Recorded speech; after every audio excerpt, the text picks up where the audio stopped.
Hello friends and welcome to our channel जिसका नाम है मास्टर्स एजुकेशन पॉइंट। और आज की वीडियो में हम सैम्पलिंग मेथड का दूसरा टाइप यानी नॉन रैंडम सैम्पलिंग मेथड के बारे में पढ़ेंगे। जैसा कि हमने इसके पार्ट 1 में पढ़ा था कि सैम्पलिंग मेथड के दो टाइप होते हैं, पहला रैंडम सैम्पलिंग मेथड्स और दूसरा non random sampling methods. Random sampling methods के 5 टाइप होते हैं, पहला सिंपल रैंडम सैम्पलिंग, दूसरा सिस्टमैटिक सैम्पलिंग, तीसरा स्ट्रैटिफाइड रैंडम सैम्पलिंग, चौथा क्लस्टर सैम्पलिंग और पांचवा मल्टी स्टेज सैम्पलिंग। और नॉन रैंडम सैम्पलिंग मेथड्स के 3 टाइप्स होते हैं, कन्वीनियंस सैम्पलिंग, जजमेंट सैम्पलिंग और कोटा सैम्पलिंग। तो आज हम नॉन रैंडम सैम्पलिंग मेथड्स के इन्हीं 3 टाइप्स के बारे में पढ़ेंगे। रैंडम सैम्पलिंग मेथड्स के लिए आप इसका पार्ट 1 रेफ़र कर सकते हैं, जिसकी लिंक आपको वीडियो की डिस्क्रिप्शन में मिल जाएगी। तो चलिए स्टार्ट करते हैं। Non random sampling methods. The non-random sampling methods are also often called non-probability sampling methods.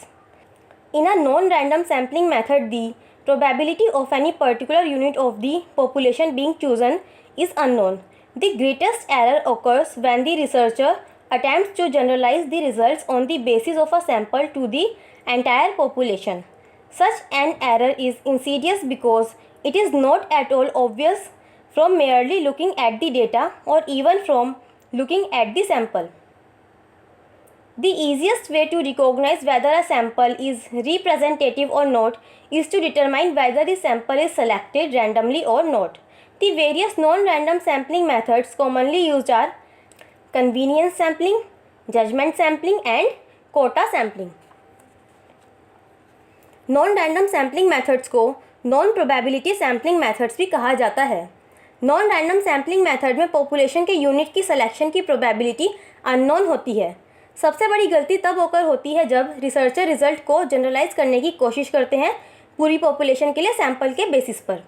ऐसे एरर्स बहुत ही इंसीडियस हो सकते हैं क्योंकि ये मैच डेटा को देखने या सैंपल को देखने से जाहिर नहीं होती। यह पता लगाने के लिए कि सैंपल रिप्रेजेंटेटिव है या नहीं, इसका सबसे आसान तरीका है कि सैंपल रैंडमली सेलेक्ट किया गया है या नहीं। Commonly use random sampling method है कन्वीनियंस सैम्पलिंग, जजमेंट सैम्पलिंग और quota sampling. Convenience sampling. Convenience sampling refers to the method of obtaining a sample that is most conveniently available to the researcher. For example, if we are interested in finding the overtime wage paid to employees working in call centers, it may be convenient and economical to sample employees of call centers in a nearby area. Convenience samples are best used for exploratory research when additional research will be subsequently conducted with a random sample. Convenience sampling is also useful in testing the questionnaires designed on a pilot basis. Convenience sampling refer करता है sample obtain करने के method को जो कि researcher को सबसे ज़्यादा कन्वीनियंटली अवेलेबल हो। एग्जाम्पल के लिए, अगर हम इंटरेस्टेड है कॉल सेंटर में काम करने वाले एम्प्लॉयज़ की ओवरटाइम वेजेस फाइंड करने में, तो इसके लिए नियर बाय एरिया के कॉल सेंटर्स के एम्प्लॉयज़ का सैंपल लेना कन्वीनियंट और इकोनॉमिकल रहेगा। कन्वीनियंस सैम्पलिंग का बेस्ट यूज़ एक्सप्लोरेटरी रिसर्च के लिए किया जाता है जब एडिशनल रिसर्च बाद में रैंडम सैंपल के साथ की जाएगी। कन्वीनियंस सैम्पलिंग क्वेश्चनरीज के टेस्ट के लिए भी यूज़फुल होती है जो कि पायलट बेसिस पर डिज़ाइन की गई हो। Judgement sampling. Judgement sampling method is also known as purposive sampling. In this method of sampling, the selection of sample is based on the researcher's judgment. For example, the calculation of consumer price index is based on a judgment sample of a basket of consumer items and other related commodities and services which are expected to reflect a representative sample of items consumed by the people.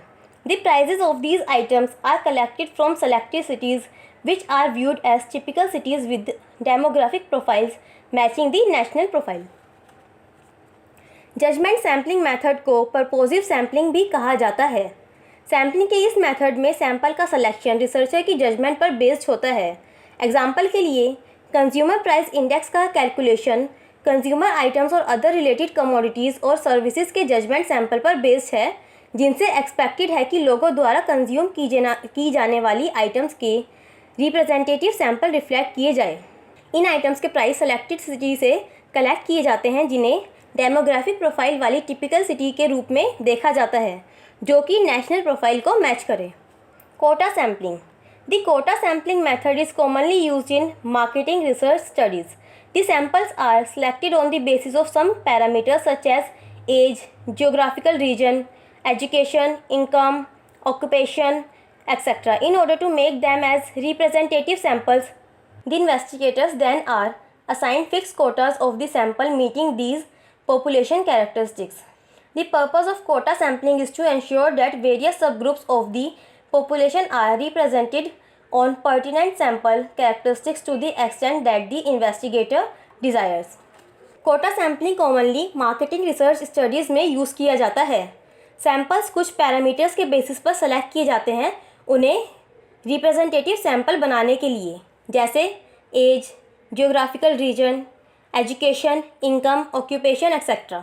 Investigators को इन population की characteristics को पूरा करने के लिए fix Kota assign किया जाता है।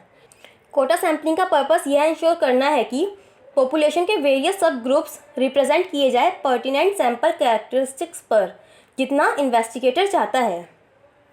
तो दोस्तों, आज की वीडियो में बस इतना ही। अगर आपको हमारी ये वीडियो पसंद आई हो तो लाइक शेयर ज़रूर करें और ये लाल वाला बटन भी दबाना ना भूलें, जिससे कि मेरी कोई भी आने वाली वीडियो आप मिस ना कर पाएँ। और अगर आपका कोई टॉपिक है जिसमें आपको प्रॉब्लम है तो आप हमें कमेंट करके बता सकते हैं। Thank you.